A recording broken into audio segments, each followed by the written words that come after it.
Hello. Welcome back to Farm to Fame. A little different intro as we're still sending our best to Kelsey. Today, I'm Maddie Mass. We have Peter as normal. We have a guest host in Jolly Olive, but as Kelsey likes to say, none of the three of us matter today because we have a super special guest in Mets first rounder, Kevin Parada. Welcome in, Kevin. Thank you for having me. It's a pleasure, Kevin. Georgia Tech legend. Yeah, I mean, I'm glad this was the episode I got to fill in on. Kevin, we I had the bet. pleasure of meeting over in LA during All-Star break, and you've done a lot of big things since, man. You've had quite the year. Yeah, just having a blast with it right now. Trying to just enjoy every moment. So, Kev, you're a part of this Mets team that has spent quite a bit of ganj, quite a bit of guap during the offseason. First of all, I just want to get like your initial take about the spending spree, how it's got you feeling as a member of the organization and all that. They want to win. If they're spending to win, and I'm just right there with them. Like I want to do my best to get to the big leagues and help the Mets win a World Series. So if they got to spend, and they're spending in all places at our spring training complex, all throughout the farm system as well at the big league level. So I know it's Man, that's not good. just one thing at the top.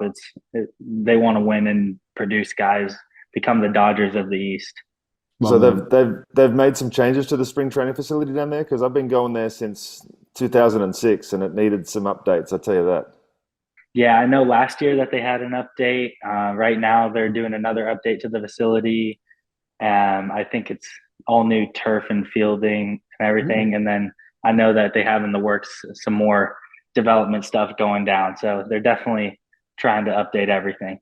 What was the biggest difference that you found out going from Georgia Tech to your first professional season? Because I know one of my only regrets in life is that I didn't get a chance to experience college baseball. I got a chance to go to Georgia Southern when I was 16 years old. They offered me a full ride and I turned it down to sign. But that's one of the things that I look back on and thought that maybe I would have really enjoyed that because everybody that comes from college to pro ball is like, man, our system or what we had going on was amazing. You had crowds and then you go to pro ball and you're playing in front of friends and family. What was the biggest adjustment?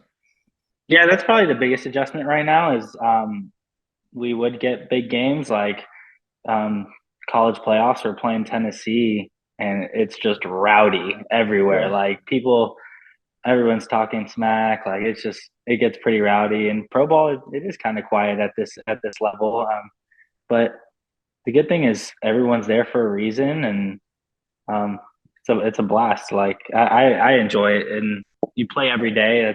That's a little bit different in college. If you have a bad weekend, you kind of got to wait till the next weekend to pick it up. Where pro ball, it's like you have a bad game, can't dwell on it. Otherwise, it's just going to turn into a bad week real fast. Sure.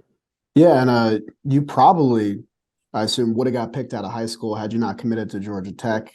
Instead, you did a couple of years there. You got picked 11th overall by my favorite team. Was very ecstatic about the pick. Can you kind of just like tell us about draft day? Because it was like I feel like it was a little glammed up this year. You know, it was pretty hyped up. Trevor Plouffe was there, our guy. So just take me through the Yeah, experience. Forgot yeah, it about was that. yeah, super surreal. Honestly, like um, MLB tried to do it right this year by LA, glitz and glam Hollywood, like it really was. So they kind of went all out with it. You had a couple different like banquets where you got to meet like the people that are calling names.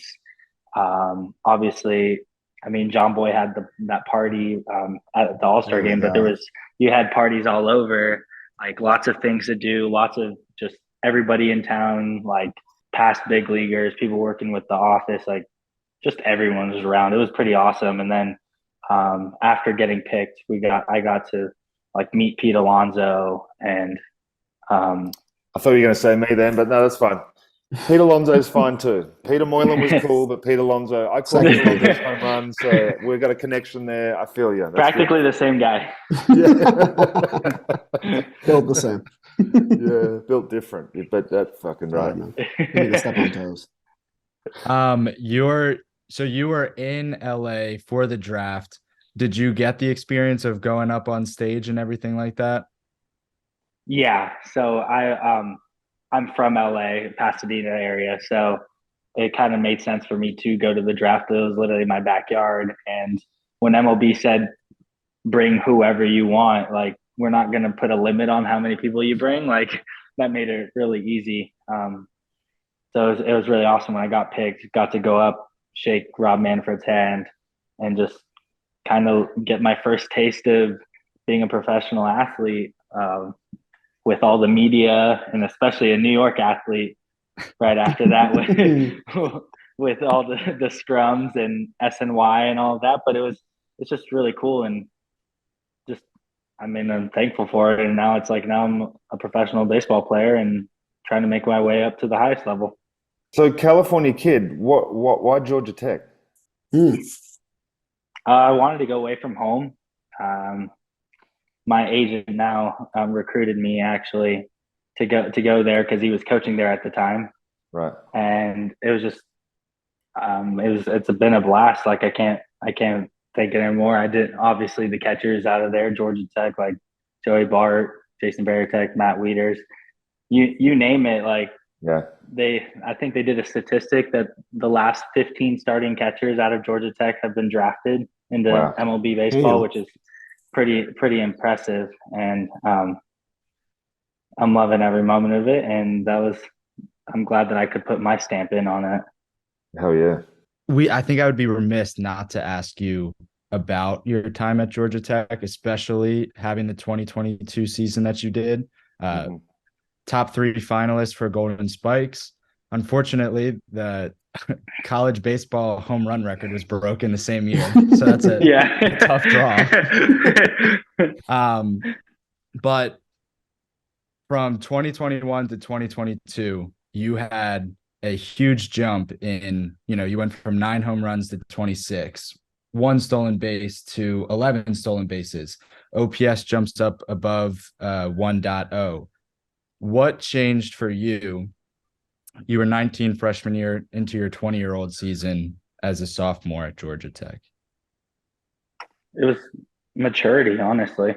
Like every year you learn something new. And like I told people going into this, like my freshman year kind of was a gung-ho approach. Like I wanted to prove myself, prove who I am.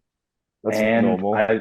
I did that like to what I extent. And then my sophomore year, after a year under my belt, knowing that I'm much more established at Georgia Tech, it was like, hey, how can I have a better year than my freshman year, which I hit 318 and had like 9 homers, which is if anybody ever says that's a bad year, then they're full of it. So I was like, it's like, how can I make myself better? And part of it was, hey, I need to get in the gym. I need to get stronger.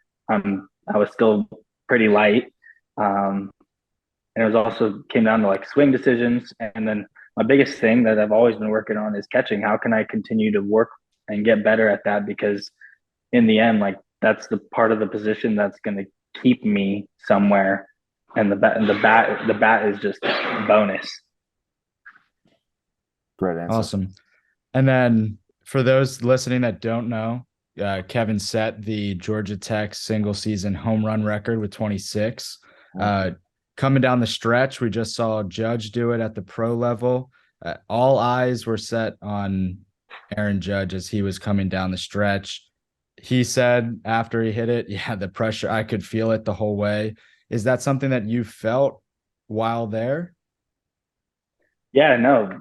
What Aaron Judge says about that is so true. Like when you get closer and closer to a record, like people are like, oh, you're only 1 away, you're only 5 away. Yeah. Like, and all of a sudden it just gets that much harder to do it. Like, and I know that I literally hit I hit my 26th homer to break the record on my last game of the regular season in college. And it was just like, it literally became kind of a countdown. It was like, but yeah, when it's an extra pressure that it starts coming into your mind and you're just like, you try not to think about it, but you're like, man, I'm close. But yeah, once you hit it, it definitely took a lot of pressure off. And that's when I think like playoffs came around. And I mean, we obviously didn't end up doing what we wanted to do and make it to Omaha, but I tried to do my best and just be there for the team like I've done all year and go win. And we were able to do that to a certain extent, and unfortunately got cut short. Love it. Well, you could do a lot of winning with the Mets. You'll be all right. Don't worry about it. We'll see. We'll see. Yeah, No, come we'll on. just calm down. 2024 projections, but I'm guessing we might see a little bit earlier than that. But holy cow. Yeah, and you got catapulted right into rookie ball with the Mets. Spent some time at St. Lucie, and I'm a big, Mets minor league guy. Of course, like to keep up tabs and stuff like that. St. Lucie Mets won their first Florida State League title in like over 15 years, and you were like on that team, a huge part of it. And what was it like to like experience like immediate success in the Mets minor league system? Yeah, it's interesting because they had already clinched playoffs Right. when I showed up and signed. And so like being a new piece in that team, like that obviously there's expectations and everything, but at the same time, like these guys have been playing for now I think it was 100 games at the time already. Mm-hmm. So you kind of just got to get up and go and do your thing, and you'll get respect around the locker room as you just introduce yourself and just be a nice guy, and Right. just as you start playing and having some success, like guys also will respect you that way too. So it was pretty awesome that I got the opportunity to with barely touching professional baseball to even get into the playoffs, and then kind of just went from there, playing playoff baseball, and you just get amped up. It's a different gear for sure, and sure. it was fun. I gotta ask Expectations. Go ahead. Go ahead, Jolly. This is my fun tidbit that I mentioned to you before, Peter. I'm Good. hoping this is still your walk-up song, but correct me if I'm wrong, you walk up to Cult of Personality by Living Color? I do. What's the inspiration behind it? I love that song. So college, it was God's Gonna Cut You Down by Johnny Cash. Oh, wow. And I obviously had a really good college season. So I was planning on going with that song into pro ball. And then all of a sudden, one of my teammates just coming out, reliever, like my first day there, the God's Gonna Cut You Down is playing. And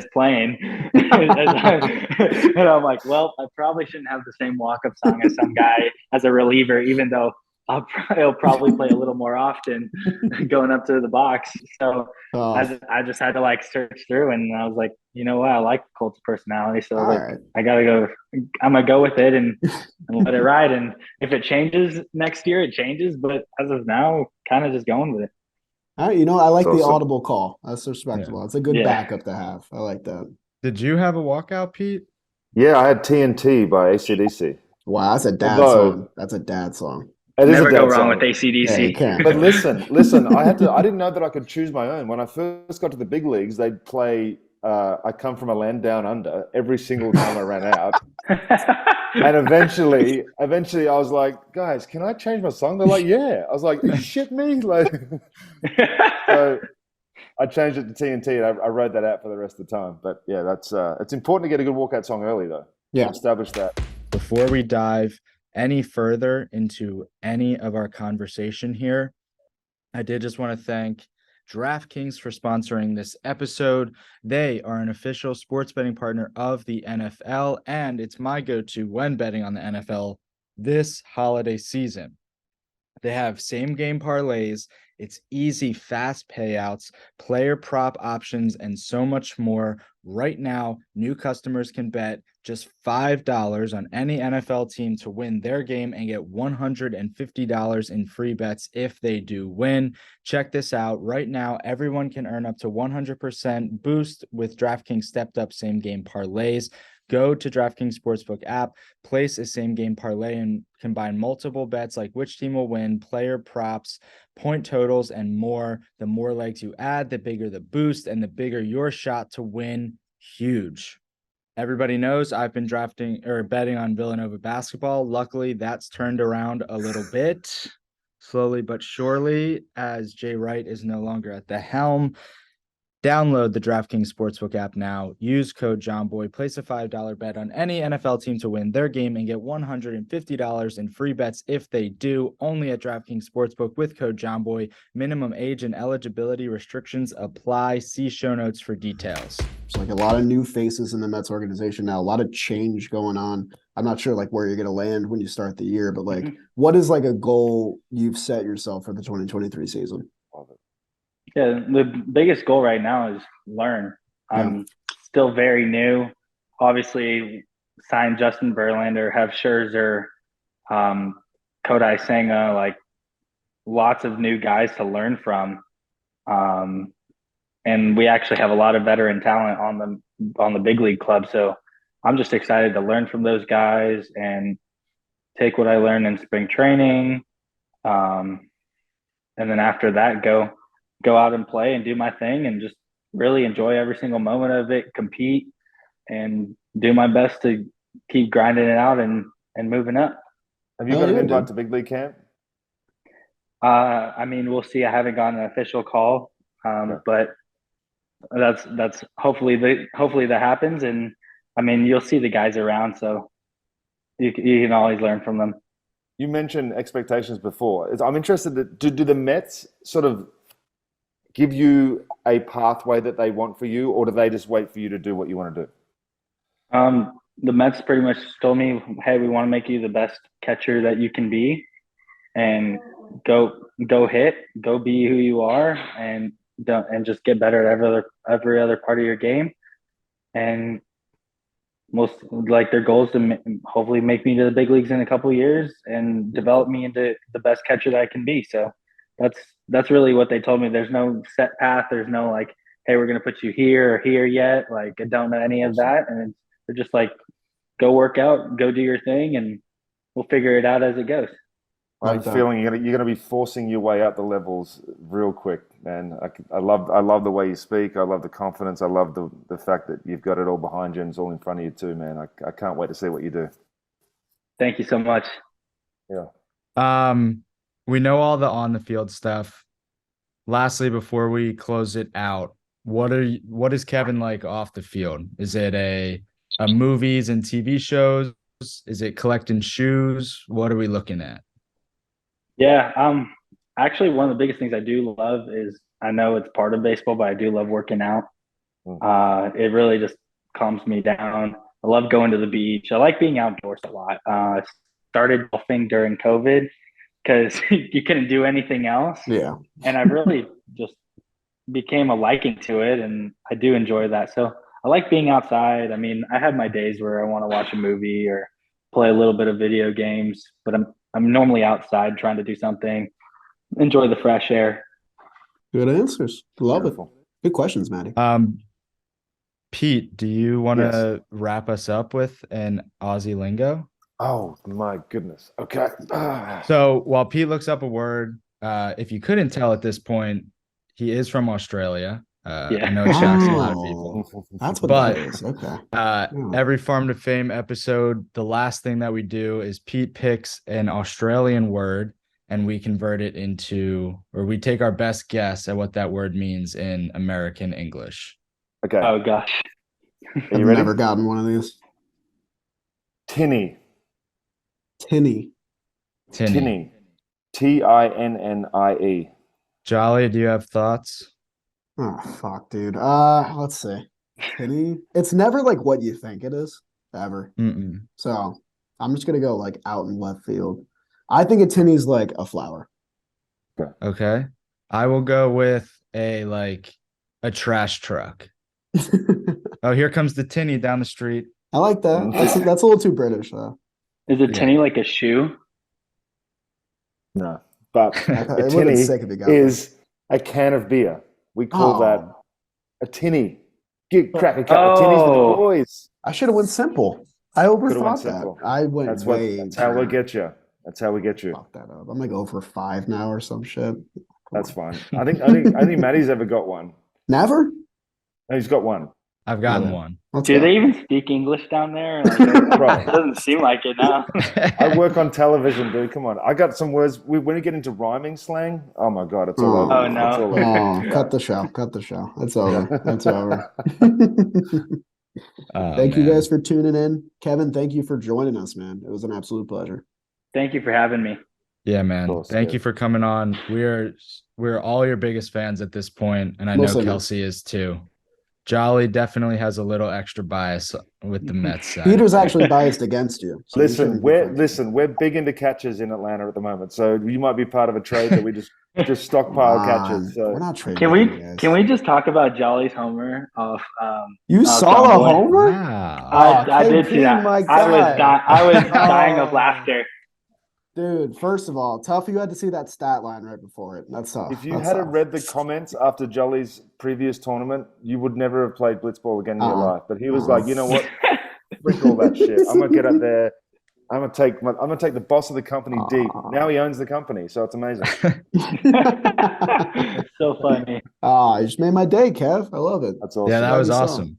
Do you watch all of those, or are you like on socials? No, I just like watch the highlights because Yeah. they're really funny. Not gonna lie. So I have a blast with that. All the shit talking is just hilarious. Kev, I'm at the So, warehouse right now. We got to get you to come through at some point. Yes. Blitzball's a different animal. I'm down. I'm Let's down. go. That'd be a lot of I would fun. love that. Do it. Yeah. Awesome. I was gonna say, if you're in Atlanta, you can golf with Pete. Yes. But if you're in New York, we'd love for you to come by the warehouse, come by the office. We have a height chart in our office. So Uh-oh. everybody that comes through, you got to sign the height chart. I don't know how tall you are, but there are some Goliaths on there. So be prepared to be a little bit humbled. Tippy But toes are allowed, though. Yeah. When I work out, I look at all these pitchers around me that are like 6'4", 6'5", 6'10". Like there was a guy at the facility today that was a tennis player that was like 6'10", and I'm just Jesus. what, who made you? Like, what? Yeah. Athletic Yeah. and 6'10". Yeah. That's not fair. but we did get Jomboy and Jake up there on the wall too. So they balance everything out. Nice. They're down low. Love it. As Kelsey always says, farm on, farm often. Yeah. Thank you again, Kevin. That was awesome. Thank you, Jolly, for subbing in for Kelsey. Thank And you, Jolly. we will see everybody next Wednesday.